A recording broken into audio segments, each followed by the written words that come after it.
और अब वक्त हो गया है क्राइम की खबरों का, जिसमें सबसे पहले बात होगी साइबर थ्रेट की। यूपी की तमाम सरकारी वेबसाइट्स पर साइबर अटैक का खतरा मंडरा रहा है। एक अलर्ट के मुताबिक यूपी के 170 से अधिक वेबसाइट और साथ ही एप्लीकेशन पर साइबर संकट मंडरा रहा है। क्या है ये संकट, कैसे खतरे में है सरकारी वेबसाइट, सब कुछ विस्तार से आपको समझाएंगे एक रिपोर्ट के माध्यम से।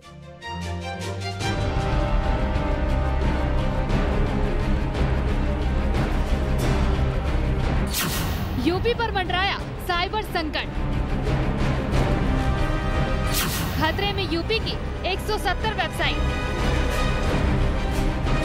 साइबर अटैक का अलर्ट, हो जाओ सावधान। हैकर्स का बढ़ता अटैक और डिजिटल होती दुनिया एक नई चुनौती की तरह है। अब ये खतरा उत्तर प्रदेश की तमाम वेबसाइटों पर भी मंडरा रहा है।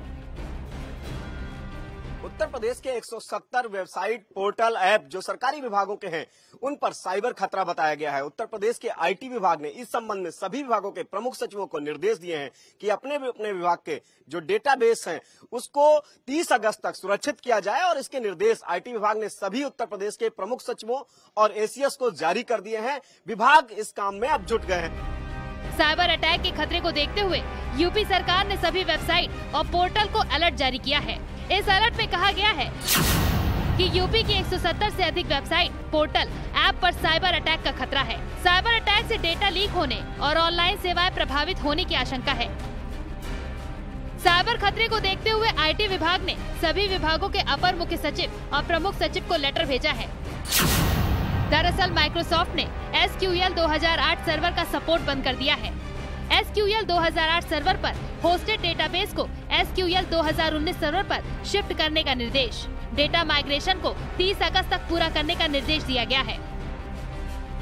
दरअसल SQL 2008 पुराना सर्वर है, जिसका सपोर्ट माइक्रोसॉफ्ट की ओर से बंद कर दिया गया है। सिक्योरिटी एक्सपर्ट के मुताबिक पुराने सर्वर से चल रही वेबसाइट पर सिक्योरिटी रिस्क पैदा हो गया है। विंडोज सर्वर 2008 और 2008 दोनों की जो एंड लाइफ डेट्स थी वो जुलाई 9, 2019 थी। उसके बाद इसको अब माइग्रेशन पे डाला गया है, और माइक्रोसॉफ्ट ने क्योंकि इसमें कुछ वैल्यू एडिशन किया हुआ है, और लिहाजा अगर आप देखा जाए तो इसमें जो फीचर्स कुछ जो बेसिकली एक रॉबस्ट साइबर सिक्योर्ड एनवायरनमेंट को प्रिवेल करने में मदद करेंगे। दरअसल कुछ महीने पहले ही यूपी रोडवेज की वेबसाइट साइबर हैकिंग का शिकार हुई थी। तब कई दिनों तक ऑनलाइन रिजर्वेशन समेत टिकटिंग सिस्टम भी ठप पड़ा था। इस बार जिन वेबसाइटों पर खतरा है उनकी लिस्ट भी देख लीजिए।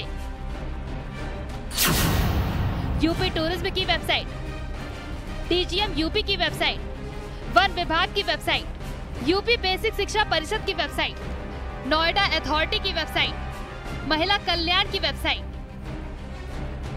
ये सभी वेबसाइटें यूपी के अलग अलग विभागों की हैं, और हर दिन इन साइटों के जरिए वेब पर तमाम तरह की सेवाएं, सुविधाएं दी जाती हैं। जाहिर सी बात है कि अगर ये साइट हैकर्स के निशाने पर आई तो मुश्किल पैदा हो सकती है।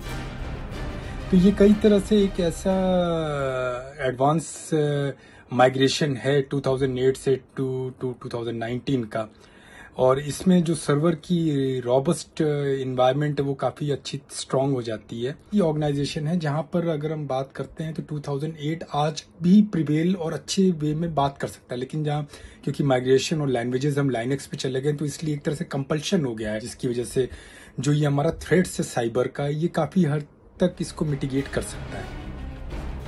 भारत में आए दिन साइबर अटैक और साइबर फ्रॉड के मामले बढ़ते जा रहे हैं। अब यूपी साइबर हैकर्स के निशाने पर है। ऐसे में जरूरी है कि जिस तरह गुंडे बदमाशों को पुलिस ने सुधारा, साइबर अधिकारियों से निपटने के लिए भी ऐसी ही मजबूत रणनीति और साइबर सिक्योरिटी के लिए मजबूत टीम बने। Bureau report, news 18।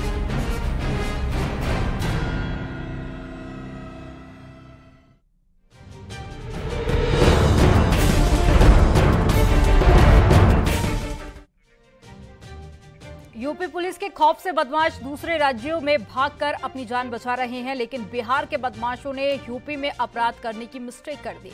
बिहार में अपराधियों को लूट करनी थी और लूट के लिए बाइक छीनी यूपी में, और बाइक छीनैती के दौरान में इन बदमाशों ने एक शख्स का मर्डर कर दिया। और बिहार में सालों से बचते रहे इन बदमाशों को यूपी पुलिस ने उनकी मात से ढूंढ निकाला है।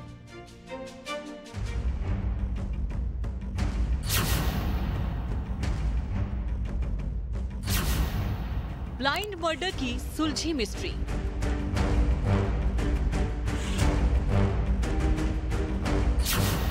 बिहार में होनी थी वारदात, यूपी पुलिस ने पकड़े बदमाश।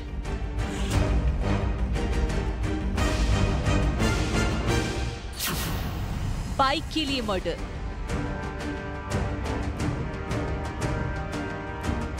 देवरिया में 22 जुलाई को हुई एक वारदात का खुलासा करते हुए पुलिस ने 2 शातिर बदमाशों को गिरफ्तार किया है, जो बिहार में बड़ी वारदात को अंजाम देने की तैयारी में थे और इसीलिए बाइक लूटी गई। लेकिन बिहार से पहले यूपी में अपराध करना बदमाशों को भारी पड़ गया और तुरंत पहुंच गए सलाखों के पीछे। पल्सर बाइक की लूट के समय 3 बदमाशों ने एक अनजान युवक की गोली मारकर हत्या कर दी, लेकिन वही पल्सर बाइक ने उन्हें पहुंचा दिया हवालात के पीछे। दरअसल लूट की घटना के बाद जब उसी बाइक से सवार होकर ये बिहार राज्य की तरफ भाग रहे थे तो इनकी तस्वीरें सीसीटीवी कैमरे में कैद हो गई और यही सीसीटीवी के सहारे पुलिस ने 2 मुख्य अभियुक्तों को अरेस्ट कर जेल भेज दिया है। जुलाई की है, मामला बनकटा थाना इलाका देवरिया का है।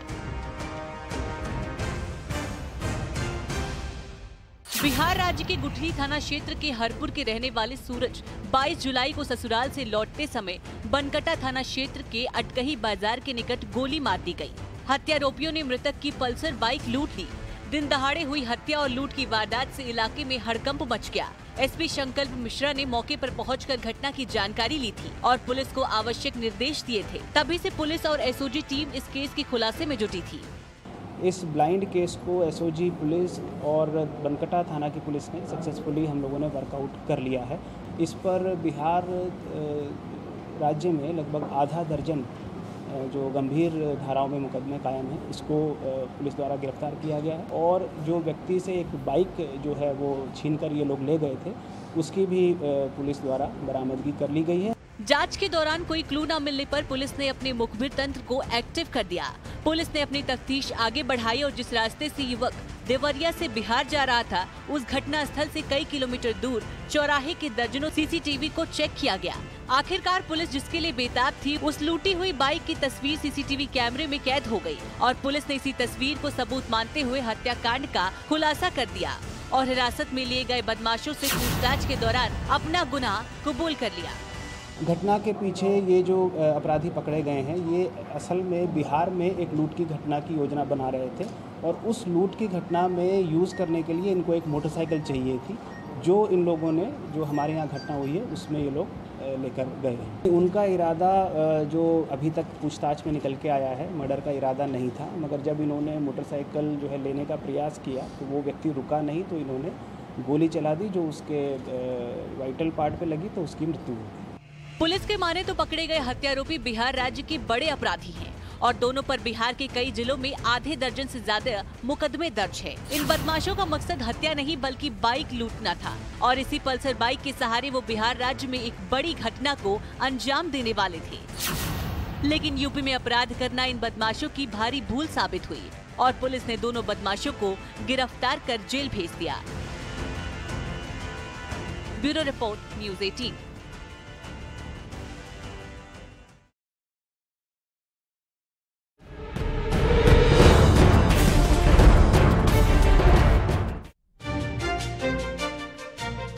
औरैया में 26 जुलाई को हुए ग्राम प्रधान की हत्या के मामले में पुलिस ने खुलासा कर दिया है। प्रधान की हत्या का कारण गांव के एक लड़के और महिला का अवैध संबंध बना है। आखिर प्रधान इस अवैध प्रेम कहानी में कैसे जान गंवा बैठा, एक रिपोर्ट के माध्यम से आपको दिखाते हैं।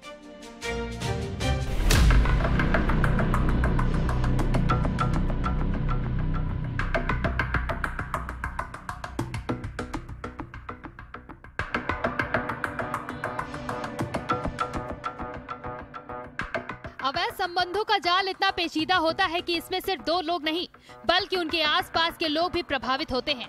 औरैया के ग्राम प्रधान रमाकांत दोहरे की हत्या के मामले में भी कुछ ऐसा ही खुलासा हुआ है। प्रधान की हत्या के पीछे भी अवैध संबंधों का ऐसा ही एक जहरीला जाल कारण बना है। हालांकि प्रधान की मंशा सिर्फ अपने भाई को बचाने की थी, लेकिन यही चीज उसके लिए जानलेवा साबित हुई। औरैया जिले के कोतवाली इलाके के सैबदिया गांव के प्रधान रमाकांत दोहरे की हत्या के मामले का पुलिस ने खुलासा कर दिया है। 26 जुलाई को हुई हत्या को लेकर के ऐसा कहा गया है कि 2 हत्यारोपियों ने कुल्हाड़ियों से काट करके रमाकांत दोहरे की हत्या कर दी थी। गांव के एक लड़के का शादीशुदा महिला के साथ अवैध प्रेम प्रसंग और लड़की की महिला से पीछा छुड़ाने की चाह ग्राम प्रधान की हत्या का कारण बन गई। दरअसल आरोपी गौरव ने अपने साथियों के साथ मिलकर साजिश रची। साजिश के तहत महिला और लड़की की मुलाकात के वक्त उसके साथियों ने दोनों को बेइज्जत किया ताकि महिला डर कर लड़के से दूरी बना ले। लेकिन महिला ने इन सब की पुलिस से शिकायत करने की ठान ली। लड़के के साथियों में ग्राम प्रधान का भाई भी शामिल था। अपने भाई को बचाने के लिए ग्राम प्रधान ने लड़के के खिलाफ कार्रवाई की बात कही, जिसका पता चलने पर आरोपी गौरव ने अपने साथी सुधांशु के साथ प्रधान से बदला लेने की ठान ली। ग्राम प्रधान ने दोबारा ये चीज़ बताई कि उधल जाके तुम ये महिला के ससुर को और उसके पति को लेकर आओ, हम उन्हें पूरी घटना समझाएंगे। इस दौरान गौरव वहाँ मौजूद था।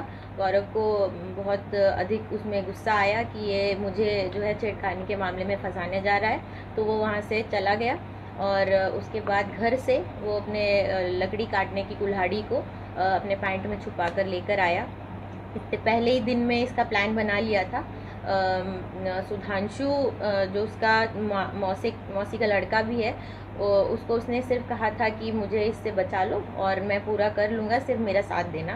तो सुधांशु को उसने पहले से छुप के रहने के लिए कहा था। जब सुधांशु और गौरव ये दोनों आए जहाँ पर प्रधान पूर्व से मौजूद थे, वहाँ पे उन्होंने अंधेरे का फ़ायदा उठाते हुए 2 बार उनके सर पे पीछे से कुल्हाड़ी से किया, जिससे वो गिर पड़े और उनकी मौके पर ही मृत्यु हो गई। शहबदिया गांव में ही तालाब किनारे प्रधान पर कुल्हाड़ियों से वार कर दोनों ने उसे मौत के घाट उतार दिया।